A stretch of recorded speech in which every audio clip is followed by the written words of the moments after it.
lupa bahwa negara ini dibuat dengan susah payah, bahwa kita ditekan 3,5 abad oleh para penjajah. Lalu sekarang para elitnya, orang-orang yang sudah berkelayakan, melupakan yang namanya akar rumput, yang namanya wong cilik, yang masih sengsara, yang tidak berkeadilan. Sekali lagi saya katakan, kita setiap warga negara Republik Indonesia, siapakah dia? Akar rumput rakyat, mempunyai hak yang sama di mata hukum. Sekarang hukum itu dipermainkan, bahwa kekuasaan itu dapat dijalankan semau-maunya saja. Pemilu bukanlah alat elit politik untuk melanggengkan kekuasaan dengan segala cara. Di dalam pemilu, pemilihan umum, ada moral dan etika yang harus dijunjung tinggi. Kekuasaan tuh tidak langgeng loh, yang langgeng tuh yang di atas loh. Kekuasaan akan berhenti apapun jabatannya. Masa pemilu aja dibuat ajang tarik menarik? Ya enggak lah. Udahlah, bebaskan yang namanya rakyat untuk bisa memilih pemimpinnya dengan baik, dengan arif dan bijaksana. Jangan hanya di apa namanya itu ya, didorong-dorong, disuruh-suruh, udah dengan intimidasi lah, dengan kekerasan lah. Aduh, sudahlah, tolong deh, itu maaf, beribu maaf, toh Orde Baru akhirnya juga jatuh. Apa yang disampaikan oleh Ibu Megawati ada peringatan keras sebenarnya, artinya antisipasi gitu, bahwa sejatinya kekuatan di masa yang lalu itu tidak boleh kembali. Kalau saya sih melihat begini, salah satu misalkan apa sih ciri-ciri dari Orde Baru itu? Ya salah satu ada kekuasaannya terpusat, sentralisir, ada pada genggaman seorang presiden begitu. Dan kita tahu juga bahwa ketika Orde Baru tentara punya suara gitu. Lalu juga Golkar sangat berkuasa, ada partai juga hanya 3 partai. Sekarang ini kan multi partai. Tapi yang saya beri catatan begitu ya, sebenarnya mentalitas, kalau saya lihat ya, mentalitas saat ini itu emang nggak jauh beda. Semuanya kan semua yang memerintah saat ini adalah produk-produk Orde Baru.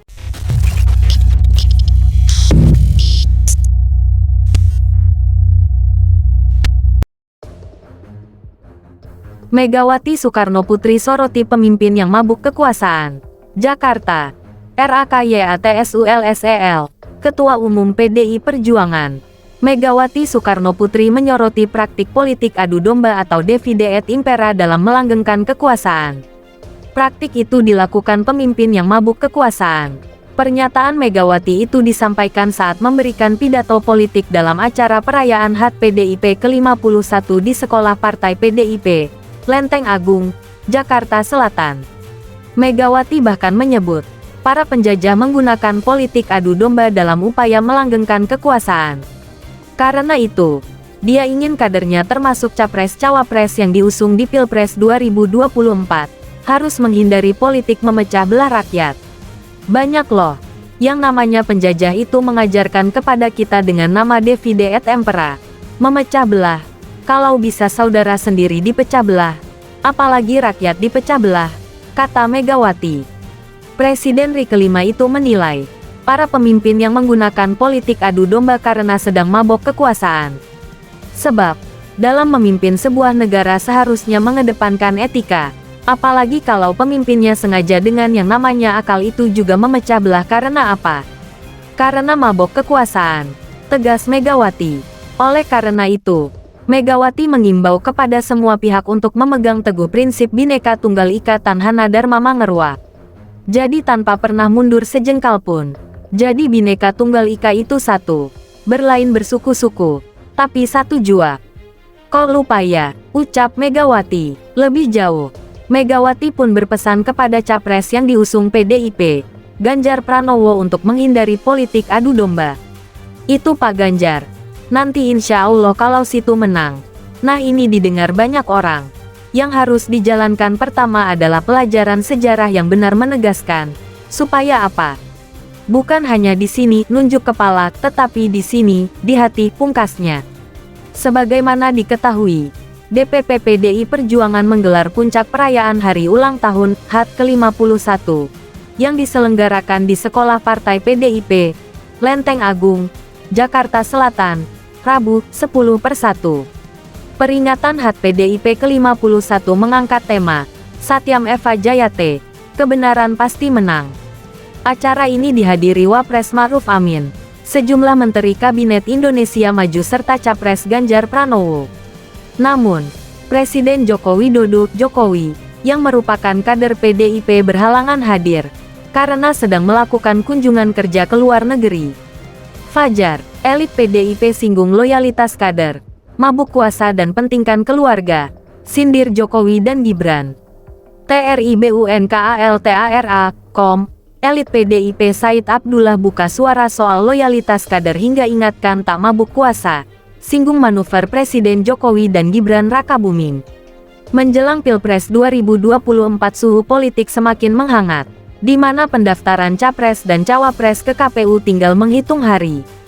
Pada hari Senin tanggal 16 Oktober tahun 2023, Mahkamah Konstitusi juga akan membacakan putusan soal gugatan usia minimal Capres dan Cawapres. Diduga jika putusan Mahkamah Konstitusi mengabulkan gugatan usia minimal maka akan menguntungkan satu nama, yakni putra Presiden Jokowi, Gibran Rakabuming yang kini menjabat wali kota Solo dan kerap dikaitkan bakal menjadi cawapres dari Prabowo Subianto. Situasi politik saat ini pun direspons oleh elit PDIP. Menurut Ketua DPP PDIP Said Abdullah, kader PDIP haruslah loyal dan tidak mudah mabuk kekuasaan. Bagi setiap kader yang mendapatkan penugasan merebut kekuasaan melalui jalan elektoral, kewajiban bagi seluruh kader untuk gotong royong, bahu-membahu agar memenangkan pemilihan, kata Said Abdullah. Senin tanggal 16 Oktober tahun 2023, dikutip tribunnews.com. Said menyebut kerja politik tersebut terus digelorakan partai berlambang banteng moncong putih itu secara disiplin. Semua kader bantingan, iuran, berbagi waktu, tenaga dan pikiran. Bahkan di antara mereka ada yang sakit dan meninggal karena kelelahan, ujarnya. Menurutnya, para pejuang PDIP tersebutlah yang menggerakkan rakyat dalam pemenangan Ganjar Pranowo sebagai Gubernur Jawa Tengah, Jokowi di Pilgub DKI dan Pilpres, dan masih banyak tempat lainnya. Said menjelaskan Ketum PDIP, Megawati Soekarnoputri mengajarkan kepada semua kader pentingnya loyalitas. Ibu Mega mengajari kita arti loyalitas pada partai, bangsa, dan negara. Pada masa Orba, kesetiaan kader terhadap partai teruji militansinya menghadapi ancaman dan teror aparatur Orde Baru, ucapnya. Said menyebut kerja politik tersebut terus digelorakan partai berlambang banteng moncong putih itu secara disiplin. Semua kader bantingan, iuran, berbagi waktu, tenaga dan pikiran. Bahkan di antara mereka ada yang sakit dan meninggal karena kelelahan, ujarnya.